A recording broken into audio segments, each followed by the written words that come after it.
వడ్డీ కాసుల చెట్టు. బేతాళ కథ. భద్రపురంలో మణిదీపుడనే భాగ్యవంతుడు ఉన్నాడు. ఆయన భార్య వేదవతిది కూడా సంపన్న కుటుంబమే. ఇద్దరు ఎంతో మంచివారు, దానశీలురు.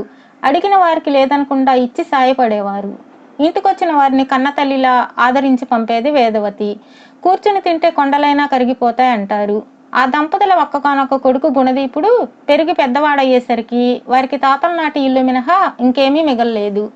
నిజానికి ఇంట్లో ఏం జరుగుతున్నది గుణదీపుడికి తెలియదు. వాడు అదే ఊళ్ళోని జడనాథుడనే వాడితో కలిసి దూర ప్రాంతాలకు వెళ్ళి వైద్య విద్య అభ్యసించాడు. కొడుకు గుణదీపుడికే కాక జడనాథుడికి కూడా అవసరమైన డబ్బును మణిదీపుడు పంపుతుండేవాడు. విద్యాభ్యాసం పూర్తి చేసుకుని భద్రపురం వచ్చేసరికి గుణదీపుడికి తన ఇంటి పరిస్థితులు తెలిసి వచ్చాయి. పెద్దలిచ్చిన ఆస్తిని నీ ఇష్టం వచ్చినట్లు ఖర్చు చేసి నా చేతికి చిప్పనిచ్చావు.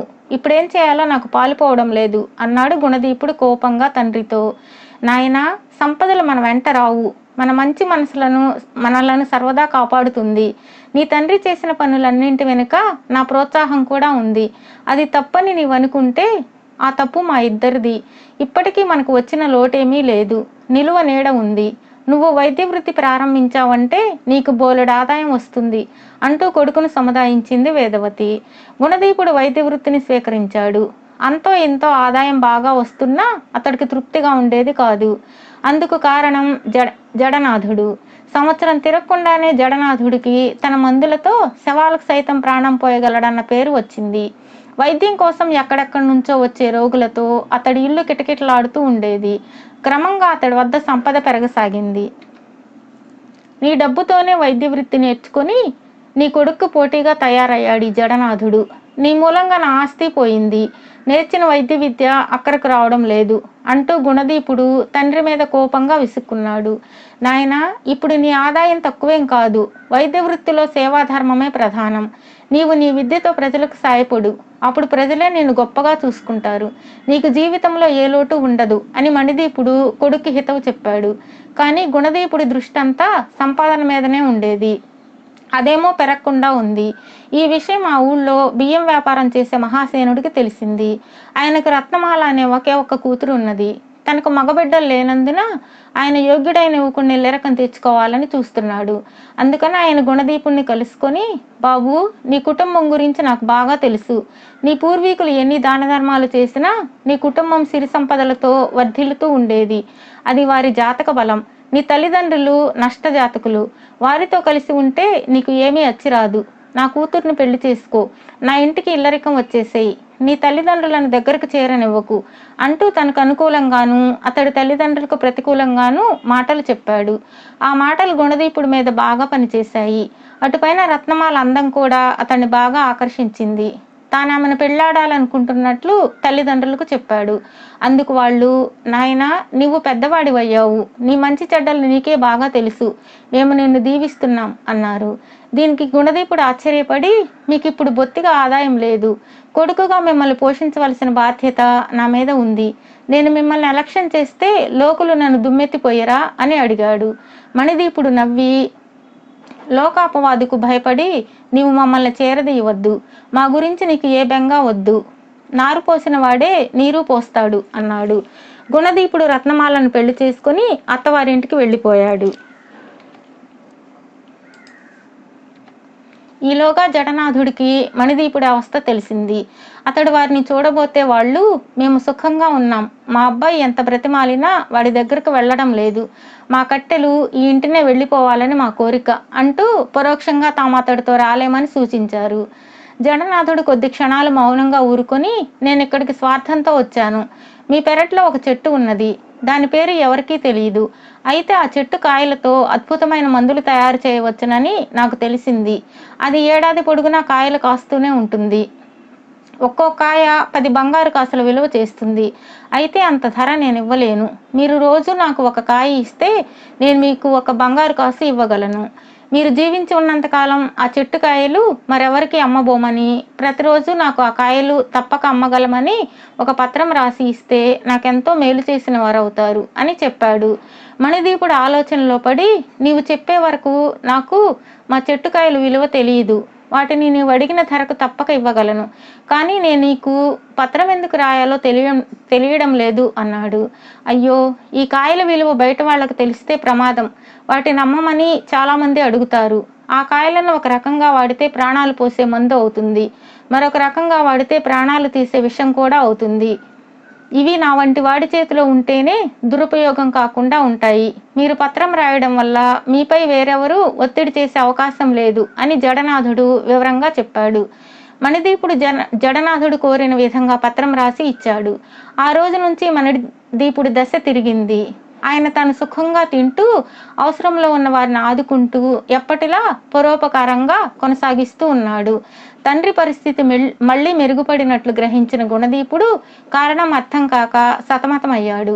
అతడి భార్య రత్నమాల అతడితో, నీ తండ్రి నిన్ను మోసం చేశాడు. ఆయన వద్ద పెద్దలిచ్చిన ఆస్తి ఇంకా చాలా ఉండే ఉంటుంది. ఆస్తిని ఇష్టం వచ్చినట్లు ఖర్చు చేసేస్తున్నాడు. నువ్వు వెళ్ళి అందులో వాటా అడుగు అంటూ రెచ్చగొట్టింది. గుణదీపుడు తండ్రిని కలుసుకొని ఆస్తి విషయమై నిలదీశాడు. మణిదీపుడికి పెరటి చెట్టు కాయల విషయం చెప్పక తప్పలేదు. ఆ విషయం వినగానే గుణదీపుడు పెరట్లోకి పరిగెత్తి అవి వేల సంఖ్యలో ఉండడంతో గుండెలు బాదుకొని, ఇంత విలువైన చెట్టు విషయాన్ని నాకు చెప్పకుండా దాచడమే కాక నాతో సంప్రదించకుండా కాయల సంగతి కూడా రాశావు. ఇది చాలా అన్యాయం. నా వాటా కోసం ఇప్పుడే గ్రామాధికారికి ఫిర్యాదు చేస్తాను అంటూ గొడవ చేశాడు. ఈ సంగతి గ్రామాధికారి దాకా వెళ్లడం ఇష్టం లేక మణిదీపుడు జడనాథుడికి కబురు పెట్టాడు. అతడు వచ్చి సంగతి తెలుసుకొని, గుణదీపుడి మాటల్లో న్యాయం ఉంది. నేను ఒక ఉపాయం చెబుతాను. ఈ చెట్టు కాయల్లో 4,000 కాయలను తీసుకుని వెళతాను.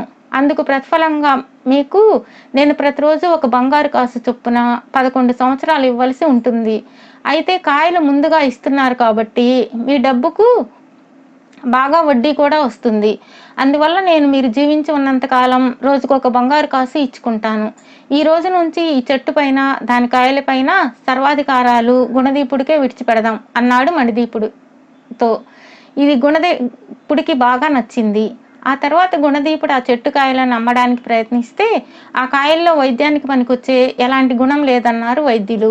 చివరకు గుణదీపుడు జడనాథుడి వద్దకు వెళ్ళి, నీకు తోచిన వెల కట్టి ఆ కాయలు నువ్వే తీసుకో అన్నాడు.